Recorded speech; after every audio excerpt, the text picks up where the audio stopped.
Welcome to Tech Talks at LeMoyne-Owen College. Technology is the future.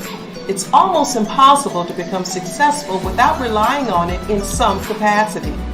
Today's featured speaker, Mr. Donald Comer, is no stranger to LOC. He's currently serving on the LeMoyne-Owen College Board of Trustees.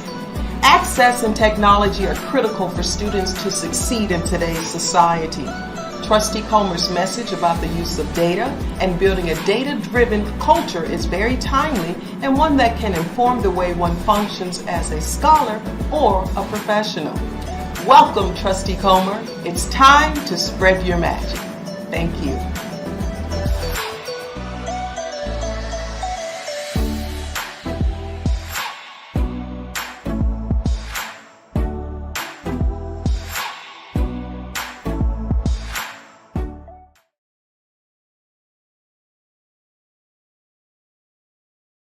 In my professional life, I am a decision scientist.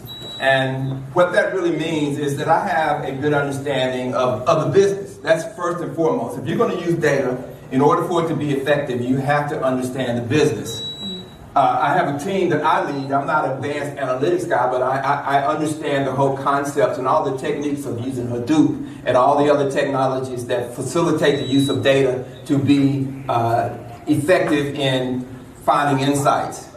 You have to understand the whole construct of data and have knowledge about it. And I'll talk a little bit about data fidelity and the volume of data and all the implications that are important to be effective in a big data environment. And then last but not least, you have to understand the industry that you're in. I mentioned a couple minutes ago that data is important in higher education. That whole industry is about understanding students needs. It's about understanding all the funding sources and understanding all the data elements that come to play there. During this period of COVID, when we were really trying to reinvent ourselves and to lean into a distance learning environment, we had to understand where our students were. We had to understand what the preferences were of students. We had to understand what the changes were going to be in all of our funding sources as a result of all of this. That's a world of data. It's a universe of data. And it's important for us to have a keen understanding of that and to have a tightly integrated system that allows us to tap into all those data sources. Gavin, if you can move me forward. Thank you. So when I look at this, and I want to talk just a couple of minutes about the evolution of data and the use of data. On this left-hand side, we talk about operations research. And when that discipline really came into vogue, it was about defining an objective and constraints, and then building iterative models to be able to get information from it. And most times what they did, they came to you and said, I have a very unique problem. I know what the source of the data is to solve that problem. Now go do some work and come back and give me the answer. When you move from the left to the right, if you look across the bottom, we're talking about the volume of data. As I mentioned, in most cases when you're doing operations research, there's a well-defined body of data. It may be dirty, it may still need to be cleansed, but it's a defined body of data. But when you move to data science, you look at all the data and you're exploring the data. You're looking for insights.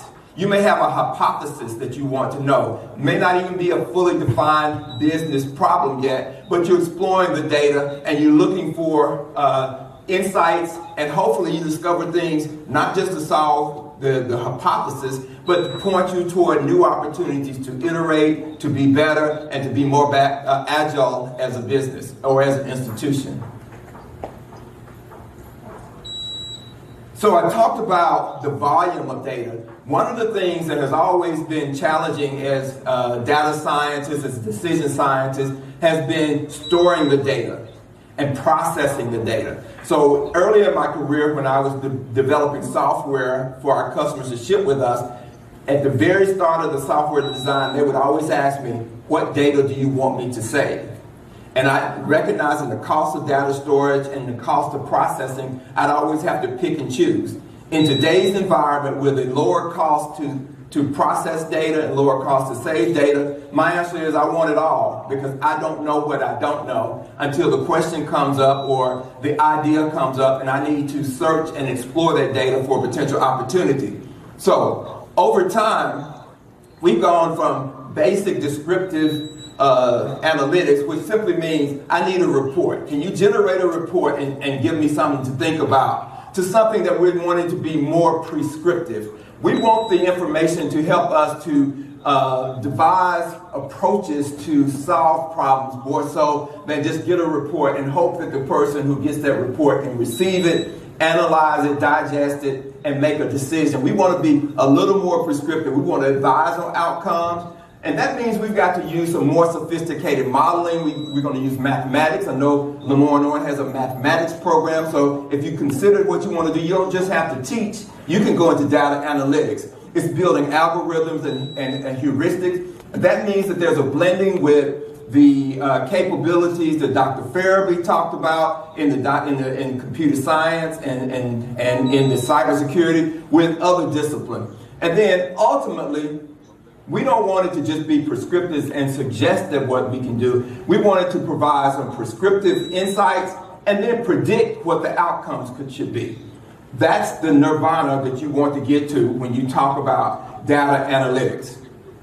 And all that means is you're going from data that's very low in fidelity, you peeled off the pieces you think you want, to the whole universe of data, so the fidelity of the data increases significantly in order to really be a data scientist and even more so to be a decision scientist. You know, it's real interesting in the role that I play. Mr. Smith, CEO of the company, said this to me, that in order for us to really improve our service levels, we've got to do machine learning and we've got to do more advanced use of artificial intelligence in order to do that. So he threw down the gauntlet, and that's what my team does on a day-to-day basis.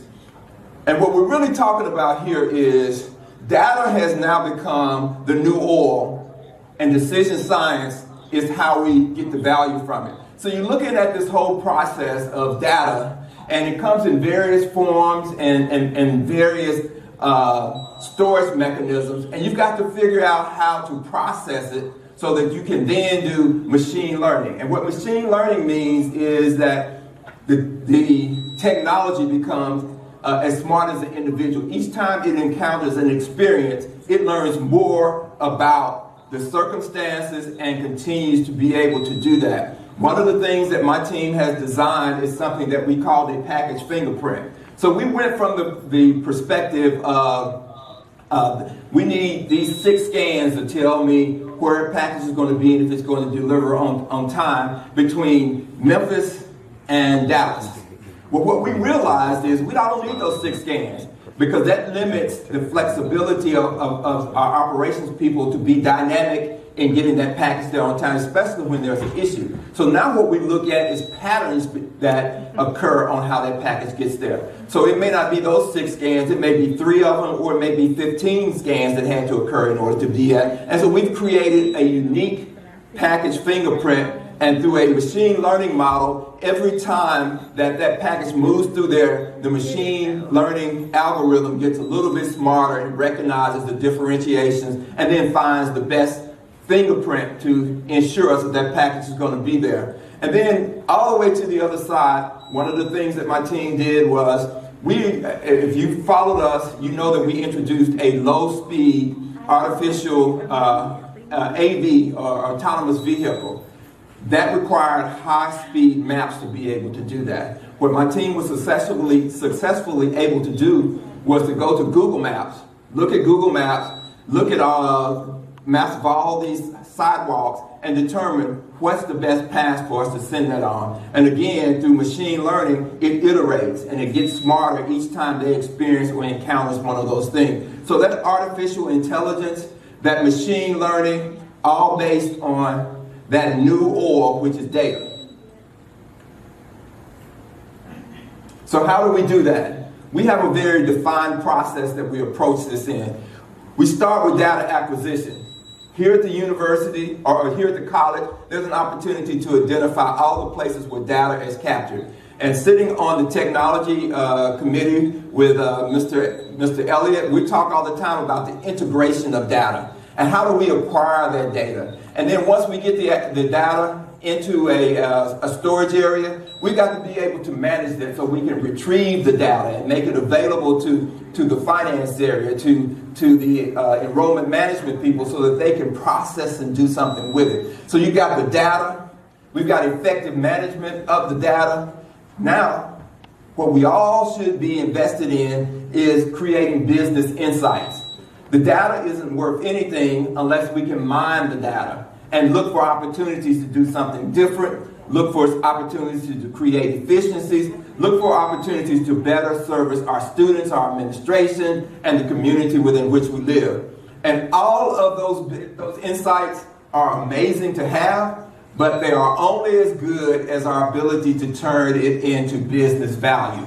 Understanding our students means that we have an opportunity to create programs that create resiliency, create programs that allow them to thrive. All of that process is not just about data, it's about how we should think about our everyday lives. We should always be collecting new data. We should be thirsting for knowledge. You're here at this college because you're interested in knowing more. Acquire that data, acquire that information, but you got to learn how to manage it. Some of it you need to commit to memory, some of it you need to be able to readily access it.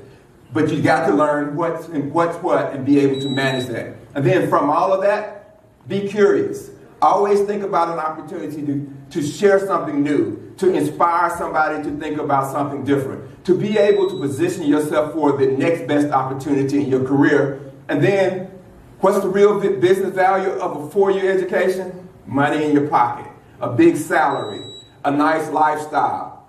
Follow that whole mechanism. Don't just think it's about data. It's about how we manage life. Life is about managing data. So now I've talked about it from a philosophical side. Let me talk about it just a little bit about how, for the tech heads in the room, you want to look at the technology versus the value delivery streams that you have to follow. So when I talk about gathering data, you got to look at all of these data feeds. You got batch files and transactions and streaming of data.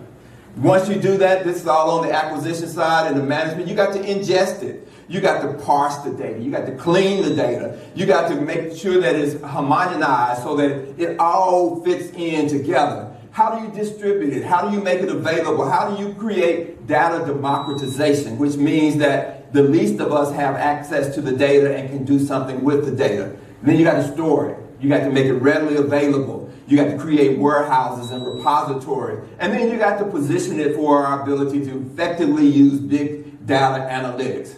And then on the value delivery side, there's a whole host of tools. We want to use some dashboards, but we want them to be interactive. We want to be able to query the data, and we want the citizen user, the least of them again, to be able to access the data and to make some sound decisions with it. And then you got to educate the users, the marketing, the sales, the finance, the operation, the president of the university, the people who are taking care of the grounds. Everybody needs to be able to use data to advance the core mission of the institution.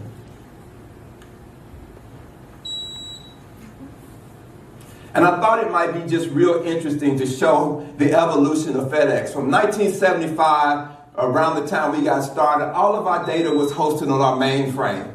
And at that time, we were doing about 100,000 packages per day. And as our business grew, our technology had to grow. We had to evolve. We had to be smarter. We had to be more efficient. So we went from mainframe to an enterprise data warehouse to a data mart. Then we introduced in 2015 machine learning. We used software and techniques like Hadoop. And then by 2020, notice we've gone from 100,000 packages per day to over 15 million packages per day. That's a lot of data. That's a lot of opportunities for us to mine for insights, to create more business value, to become more efficient. All that's important. We need to apply all these techniques here at the college. We need to apply those techniques in how we think about our lives, that as we grow, as we introduce more people into our lives, as we get more exposure and experience, we got to be able to process it efficiently and to develop new insights and create new business value for ourselves and for those around us. That really begins through a process. That process of value delivery starts with creating an opportunity statement, understanding what the opportunity is that we really want to tap into. Then we need to formulate a hypothesis, some thinking around, what does success look like? And then we move from there, we gather all the requirements that are necessary to really transform and to make something good happen. Then we acquire all the data. We look at all the sources. Right now, I am in a PhD program at Jackson State, and that data acquisition toward my dissertation is the literature search. Just getting all that, just bringing it all in and processing it. Again, another application of what it looks like to be in a data-driven culture. And then you want to model around it. Not everything that you bring in is useful, so you need to iterate around it. Look at models that facilitate that. Look at theories and concepts that support what you want to do. And then you're mining for insights, presenting the insights and then testing them and getting other people to have conversation with you and validating and making sure that it's reliable. And then if you've done all of that and you've done it well, ultimately you deliver to the market, you deliver to yourself, you deliver to the institution an extreme value that is important for the mission, for the opportunity that you initially identified. So that's the whole cycle of living in a data-driven environment, establishing for yourself a data-driven culture, and how not only is this a technical capability, it's a life skill. It's a way to think about how you advance yourself, and it's a way to think about an emerging opportunity in the tech field to really change lives, to have a fruitful and productive career ahead of you. So I want to summarize by two things, and these are both principles of our quality-driven management philosophy at FedEx. First of all, you want to be scientific. So be a talented practitioner focused on identifying and learning development of AI machine learning solutions to solve strategic business problems. Not everybody's going to use AI and not everybody's going to use machine learning, but the principles and concepts that drive those two critical business disciplines can be applied in your day-to-day life. And then on the other side is the whole intent of all of this is to optimize business performance, to optimize how you live your life, to optimize your ability to identify an opportunity and take full advantage of it. And what that means is live in a culture where you're collecting data all the time and use that data to forecast strategic business decisions. Use that data to help you to make decisions. I'm sure all of us in here have been admonished about making smart choices. Use data to make smart choices, to uncover new opportunities, to innovate, to improve business, to improve your life circumstances, and to increase institutional outcomes.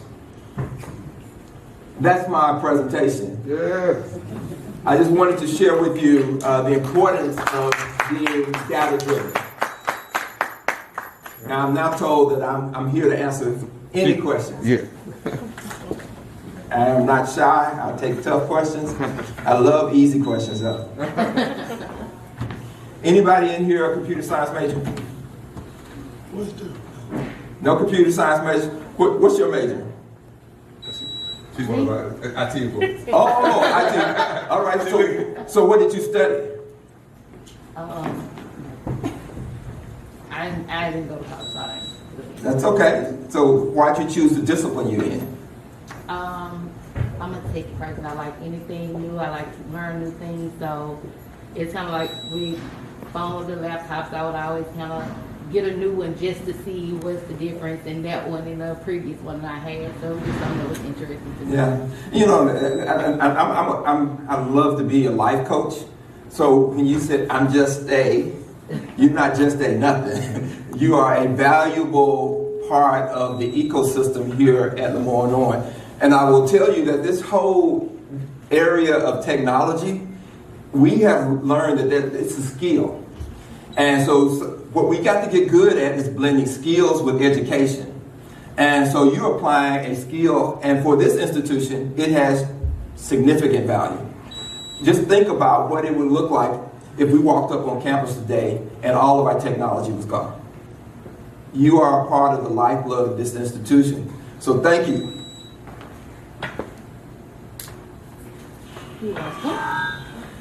Dr. Ferry, where are you? She left out on She's coming back. me. Okay. Any other questions? If you have a question, Daryl's going to has his mic to be able to get it so we can have it recorded. All right. Well, I'm not going to belabor it, so. Well, I had a couple of questions. Because this is near and dear to me. My master's is in decision sciences. It was part of the Decision Science Institute that Trustee Coleman knows. You talked a little bit about it. Can you speak to, because we're recording, what path would you recommend to a student to be able to now then to go to here, whether from an education perspective, theoretically, and also from a practical perspective? Right. One of the reasons why I was asking where Dr. Fairby was, because it's always encouraging that we have both the educational path and we have the training path to get you to technology. She talked about certificate programs and she talked about degree programs, all of which will get you to where you want to be. Any technology field is very heavily skill-based. So you can get all the skills through following a certificate program, vocational program, but what you've also got to couple that with, especially if you want to be a decision scientist, is the educational path, which allows you to really understand the business. I talked about developing hypotheses or being curious and understanding a bit of discipline around how you take a hypothesis and construct it in ways that the collective genius that you're going to need to do that needs to occur. So you can start, as Dr. Fairby said, this whole cybersecurity space is interdisciplinary. You can start in any discipline. Understand it. Be fascinated with an industry. Be fascinated with a discipline and understand that discipline. And then if you want to be in a decision science or technology field, hone your skill, master your craft. Every day I have to have that conversation with my team because I've got people who are PhDs and master's level technologists on my team. And they are amazingly bright. But when they come talk to me, I struggle because I am not a technologist. So let's talk about the business application of the technology. So learn your skills. We have a good program here in the computer science area. Learn the skills, but also master the ability to have a conversation with somebody who is not steeped in it. Your work is only good as your ability to translate it to the person who's making the decision in the business. So that's what's critical. Thank you. Thank you. Any other questions? Oh, great.